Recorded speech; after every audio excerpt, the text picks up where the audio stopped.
Hello there. Welcome in Friday edition of the show. Hopefully your work week is over, as my friend Cause would say. Appreciate you tuning in, whether you're listening on air, online, or through the Extra Sports 1300 app. All I would highly recommend, as well as watching the show, which you can also do at XTRA Sports 1300. It's 1300 on your social media platform of choice.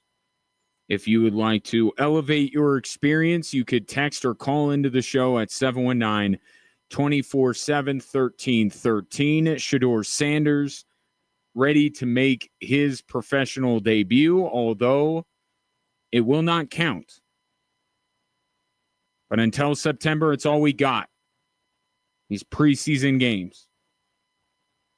And Shedeur, he's hitting the Carolina fans with the Shedeur, putting up the wrist. They got him on NFL Network right now. Yep, he's not going to change. And we'll see how it goes here shortly with kickoff in Carolina forthcoming. Speaking of the preseason, another team's preseason debut is our first of three stories that are driving the show.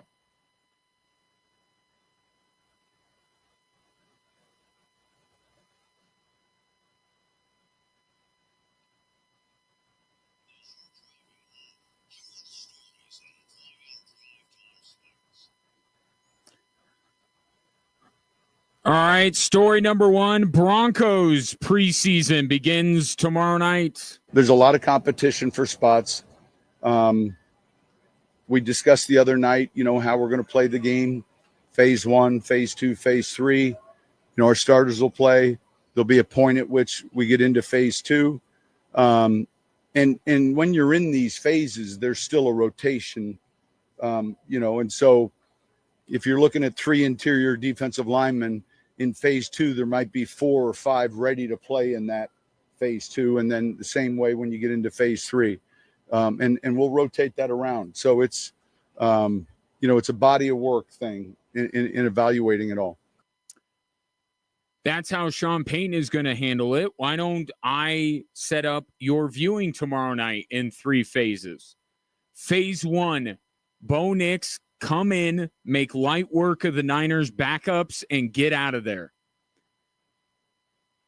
Have a performance like Joe Burrow did last night. 2 drives, right down the field, touchdown, his night was over. That's what you need to see from Bo Nix, and you should expect it. I mean, in his 2 preseason games last year, Bo Nix went 23 of 30 for 205 yards and 2 touchdowns. So he needs the work, absolutely. But get in, move the Broncos down the field, get a touchdown or 2, and get out of there. Because you're the guy now. Don't end up like Anthony Richardson. Phase 2 are the 2 prized rookies of this Broncos quarterback class. On the defensive side, it's Jahdae Barron, who has had a quiet training camp for a first-round pick. Usually, we look to a player like that first when we're trying to, craft narratives and talk about the preseason. Jahdae Barron hasn't given you a lot to talk about so far. Doesn't mean he's having a terrible camp, but here's an opportunity for him tomorrow night to kind of pop a little bit. And I would look at this the same way I looked at Bo Nix a year ago. This is your prized pick in your NFL draft class. You got a lot riding on this player, even though Jahdae Barron is down a little bit on the depth chart. Still your first round pick. There are a lot of other guys you could have taken at that spot, and you chose Barron for a reason. Now showcase him a little bit, Vance Joseph. Move him inside, move him outside, show off his versatility, but put him in a position to be able to make plays. And then Barron has got to do the rest. Got to pop. Got to make a couple of plays. And then on the offensive side, does R.J. Harvey get any closer to earning his Joker wings, as Sean Payton talked about a week or so ago? And what that means is, will the Broncos use him in the passing game? R.J. Harvey as a runner, I kind of get. Kind of know what that looks like. This Joker stuff and him in the passing game, that's the other part of R.J. Harvey that wasn't talked about a ton during the draft. And if he can emerge as a second Joker along with Evan Ingram, then you think people are getting carried away with the Broncos offense now. So I am curious to see how Sean Payton will utilize R.J. Harvey, and the consequence of how he uses R.J. Harvey is there are a few cooks in that kitchen. There are a few guys in that room now. Sean Payton did do what he said he was going to do and address the need at running back in a few different ways. Did that with J.K. Dobbins. Did that with R.J. Harvey. How is he going to divvy out the reps amongst all of them? And then phase 3 is, who are some of these potential training camp darlings, guys that aren't going to be big impact players once the regular season rolls around, but maybe important depth pieces and at least a guy to kind of follow along with. LaVale Bailey has felt like that guy so far, and he's got a great opportunity tomorrow night because the injury to Singleton, the injury to Dre Greenlaw and Drew Sanders, he might get a lot of time. And he's flashed a little bit in training camp. So I look at him first, and then a guy that I've kind of been on, Joaquin Davis, speedster wide receiver out of North Carolina Central. Probably a special teams guy, but given that it's preseason, they may utilize him on the offensive side of the football. So there you go. Phase 1, Bo Nix, get in, do your work, get out. Phase 2, the 2 highly touted rookies, will they pop? And then the third phase will be, okay, who are these guys we're not overly familiar with that may show some things, and we'll be talking about on Monday. Before I get to story number 3, first play from scrimmage for the Cleveland Browns, Shedeur Sanders hands it off to a running back for 4 or 5 yards. I don't know what else you need to see. I don't know what else needs to happen. Get the bust ready. Get the gold jacket ready. Gain of 7 yards. They do have Shedeur in the shotgun. And his first pass of his NFL career broken up, tried to throw it into coverage on a slant route. So third down coming up for the Cleveland Browns. I won't do play-by-play because I'm not allowed to, but Shedeur's on the field right now with the Cleveland offense. Story number 2. I think I said 3, but it's 2. The big-time nights in the NBA season are now accounted for, and the Denver Nuggets are on one of them. So the schedules for opening night of the NBA season and Christmas have been released. The Nuggets, who I thought had a chance to be the opener, to go to Oklahoma City during the banner raising, given that was the most contentious series before the NBA Finals that Oklahoma City had played. Thought Denver could be a fit. Instead,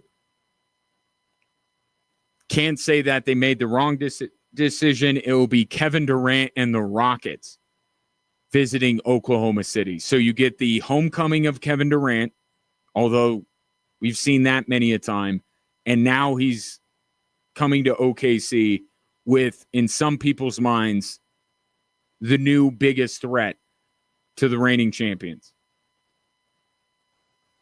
So Nuggets, not on opening night. They will be capping off your Christmas. So another Christmas of you and I not speaking to our families. We got Broncos Chiefs in the afternoon, and at night it will be the Nuggets and Timberwolves. Like that matchup for obvious reasons. But the Nuggets, a mainstay on Christmas as that very, very late game. Man, that thing doesn't tip off till like 9 o'clock. But it will be the Nuggets and Wolves on Christmas. But no opening night for the Denver Nuggets, so we'll wait and see who they open the season with for a later date. And now let's go to story number 3. The Avs now starting to find that fire and that jam. In the slot, Kimmy Ronta, backhand shot, he scores! Yoel Kimmy Ronta, great feed from Manson. He gets Vanacek down. Altitude on the call. Yoel Kiviranta back with the Colorado Avalanche. It's a 1-year deal worth a reported $1.25 million after a career-high 16 goals this past season. Perhaps Kiviranta thought he would be in line for a multi-year deal, didn't get it, and now he returns to the Colorado Avalanche. And don't expect to see 16 goals again from Kiviranta.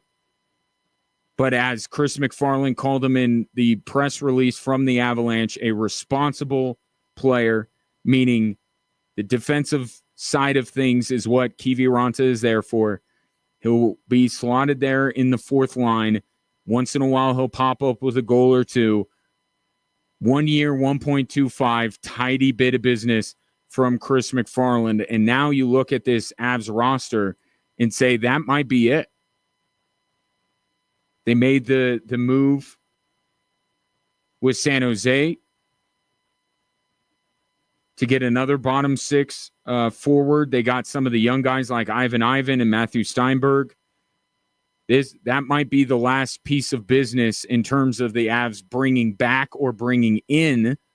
Now all the attention is on Martin Necas. And I think the reason why a deal is not done yet is more Necas than it is the Avalanche. I think Necas is looking at a big free agent year, playing next to Nathan McKinnon. Might up his value for a free agent class that a lot of teams are looking at.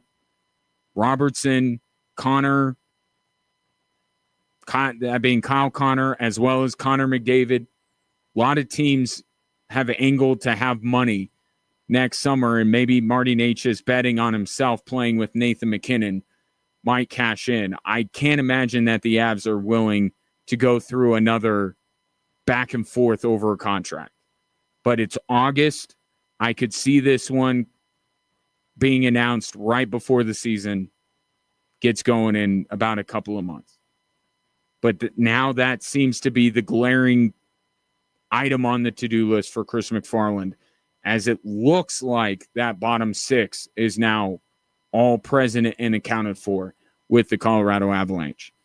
719-247-1313. Take your thoughts on the 3 stories that are driving the show. Coming up next, I chat with Switchbacks captain Matt Mahoney. Popped up with a couple of goals last weekend as the Switchbacks starting to get rolling a little bit. That and an update on Shedeur's debut with the Browns.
Ooh, Shedeur's cooking a little bit.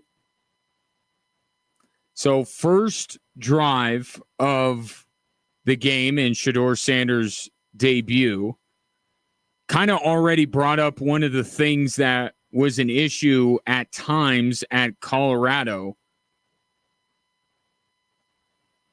which is on a third down, he threw short of the sticks, completed the pass, but the Browns had to punt. Then came out for the second drive, first play, a little screen pass to a running back, got him in plus territory. And then just moments ago on a third down, under heavy pressure, was able to run away from a defender, turn it upfield, and get the Browns a first down. His last play, he rolled out and again evaded the rush, but overthrew his intended receiver. And now the Browns have a third down and 12 on Shedeur's second professional drive. And once again, Shedeur throwing it short of the sticks. I think this will lead to a Browns field goal attempt. So there, in two drives, if that is it for Shedeur, it may not be. But you saw some of the, they're going to go for it on fourth down. Okay. Stay tuned. But you've seen good pocket presence, hung in there till the last second. Then he got out, used some of his athleticism, is looking to make big plays. And now he's doing the Shedeur thing where he runs all the way back to midfield. Ooh. That's also something that we saw in Boulder. On that 3rd and 12, Shedeur took it, was under heavy duress, and ran almost straight backwards. Was able to get rid of it. That's something that's that hero ball I'm talking about.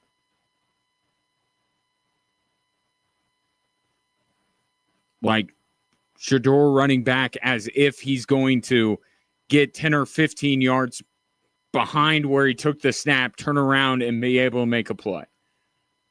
Remember, he took quite a few sacks in that kind of situation in Boulder. There he got rid of the football, and it's a turnover on down. So Shedeur Sanders look like CU Shedeur Sanders. One flashy play, mobility, decent pocket presence, but also trying to buy maybe more time than he should have with his legs, and nearly got Carolina the ball back at midfield. So, a lot of Shedeur fans in Carolina, they keep showing one guy on the front row that is like, you would think it was Deion Sanders, the front row. Like, that guy is living and dying on every snap Shedeur takes. He's not Deion Sanders. Deion Sanders is here in Colorado. But the dude standing up and Shedeur, he's one of the top selling jerseys. A lot of Shedeur fans in Carolina. Shifting gears here. Switchbacks, don't look now. Getting things going a little bit. Resounding win against Lexington last weekend. They're out on the road tomorrow night at Oakland Coliseum against Oakland Roots, looking to make it 3 straight wins in league play, which is something they have not accomplished this season. Had a chance to speak with the captain, Matt Mahoney, but before we shifted our focus to Oakland Roots, I had to ask him, well, you'll hear it. Here's my conversation with Switchbacks captain Matt Mahoney. Ryan Kaufman with Switchbacks captain Matt Mahoney.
Shedeur back out for a third drive. Short completion, followed by a run play, has the Browns with a 1st and 10.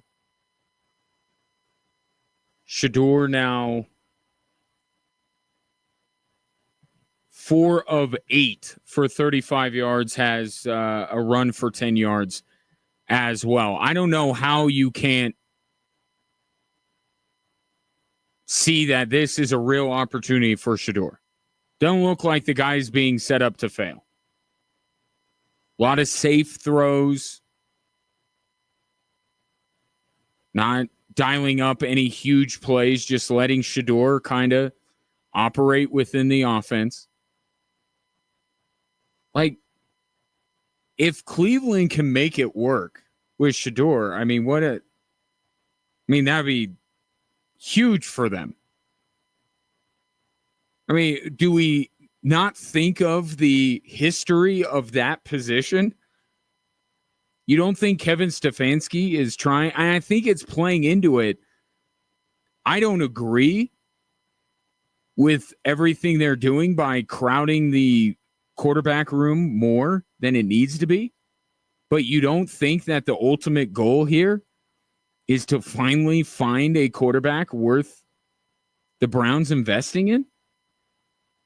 I mean, that's just silly. You can have some problem with the way they've gone about things. I certainly have.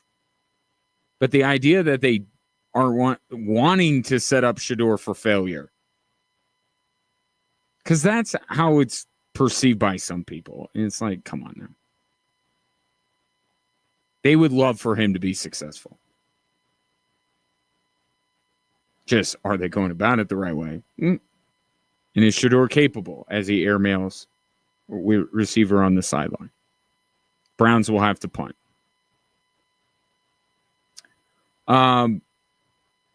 Mentioned earlier that the Nuggets not playing on opening night, but will be playing on Christmas Day. They will host the Timberwolves. Make your plans accordingly. That game will be in Denver, as you might expect. I know Minnesota only one time zone over, but when you're the late game on Christmas, every time zone matters. So that game will be played in Denver on Christmas night. And for some reason, I had it in my head that the Chiefs and Broncos were playing in the afternoon or the early evening.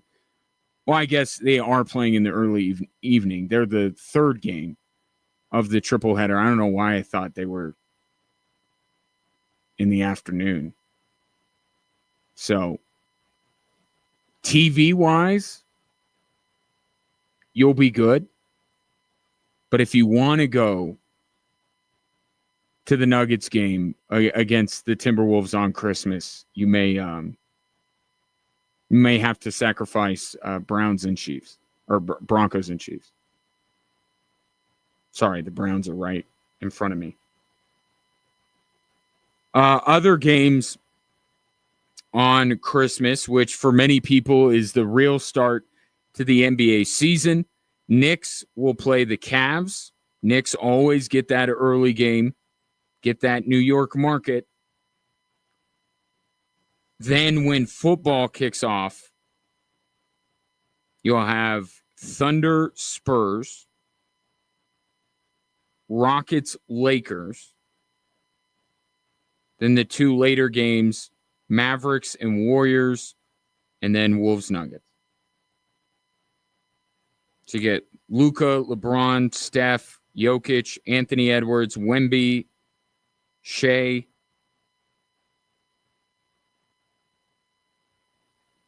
KD, and Timothy Chalamet. Maybe. We'll see. We'll see what he and Kylie's plans are for the holidays. I'll keep you posted. I know. Waiting for that. Get to this Nuggets related text here from the 719. I saw a couple things that the Denver Nuggets, besides Monte Morris, is he available, and what are your thoughts on that? I've said this Well, the Nuggets have said, John Wallace has said, one half of the brain trust there, or I guess 1/3 if you throw in Josh Kroenke, the brain trust with the Nuggets, has mentioned that a backup point guard to Jamal Murray is still on the list for the Nuggets offseason shopping. What I've said about this is I would agree, first and foremost, but they can let this play out. You know, Chris Paul going to the Clippers, fine. I think Malcolm Brogdon's still available. Monte Morris would be great in an offseason where they already brought back Bruce Brown. Like, Monte Morris would be fine. I think he'd be better than Jalen Pickett if we're just looking at giving the Nuggets the best player at that spot. But we'll see what they do. I mean, it's a slow-moving market. Most of the business is done. Everybody in the NBA is waiting on this Jonathan Kuminga thing. Are the Warriors going to deal him?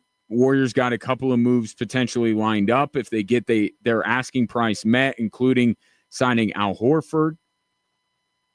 And then maybe that moves this, and the Nuggets, if they are going to make a signing,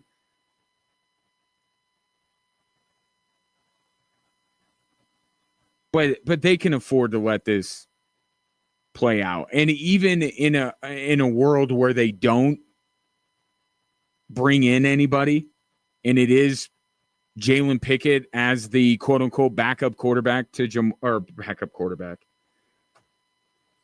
Yeah, it's football season. Backup point guard to Jamal Murray. You still have Bruce Brown who can handle the ball with the second unit. I don't think it's a must like that Sean Payton must, wants, needs. It's not a must that the Nuggets bring in a veteran backup point guard because Bruce Brown has that in his game. He could be that. And this team supposedly still is interested in developing their young talent, and you would have a player in Jalen Pickett who may have a spot in the regular rotation. So I think Monte Morris would be better than Jalen Pickett, but by a wide enough margin to where the Nuggets have to sign him, no. But we're all waiting on the Warriors in this curious case of Jonathan Kuminga.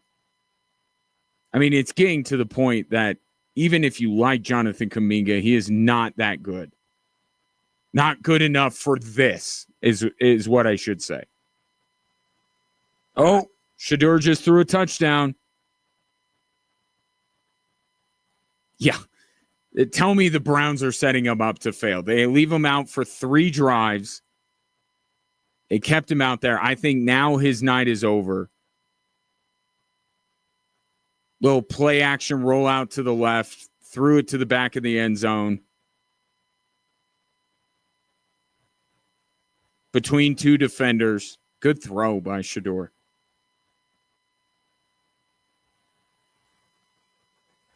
I'm telling you. Print the jacket. Or print the jacket. Make the jacket. Tailor the jacket. As long as it's gold. Not super efficient by Shedeur's. 6 of 11, but 40 yards, threw a touchdown, ran for 10 more yards. Maybe they might give him the whole game.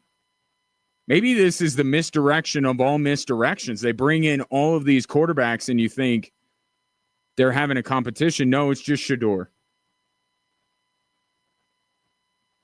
No one else is going to play except Flacco.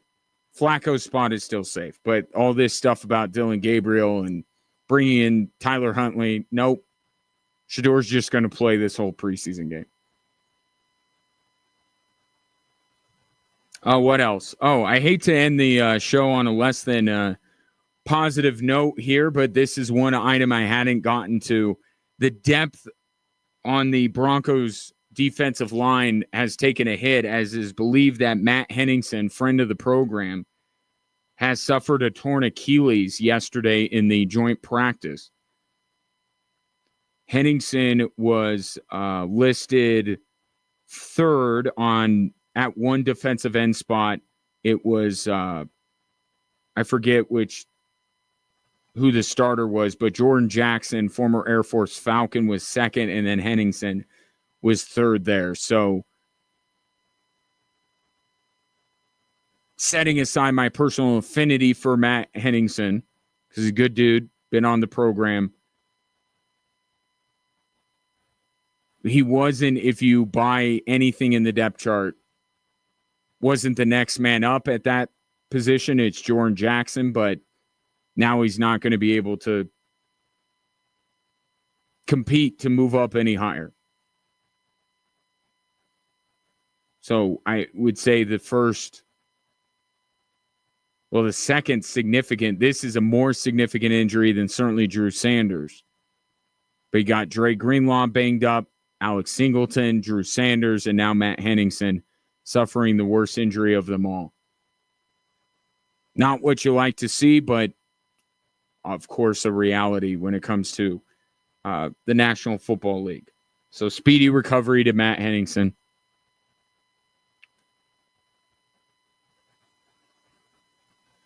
Tomorrow night, preseason opener, late one. I'll be recording it. No spoilers. Got Switchbacks game, and then we'll get into that on Monday. Oh, there's my boy. My boy Andy is in there. Bryce Young's night is over. Threw a touchdown, hit a big play to Tet McMillan, and now Andy Dalton is in for the Carolina Panthers. But the main event of the weekend, Broncos and Niners, come Monday. Be talking about that first and foremost, and anything else that comes up this weekend. Travis Hunter's debut tomorrow night as well. He will play both sides of the football per Liam Cohen. But for now, that'll be it. Appreciate your patronage and the interaction. Enjoy your weekend, whatever you may be doing, and we'll reconvene Monday at 3 here on Extra Sports 1300.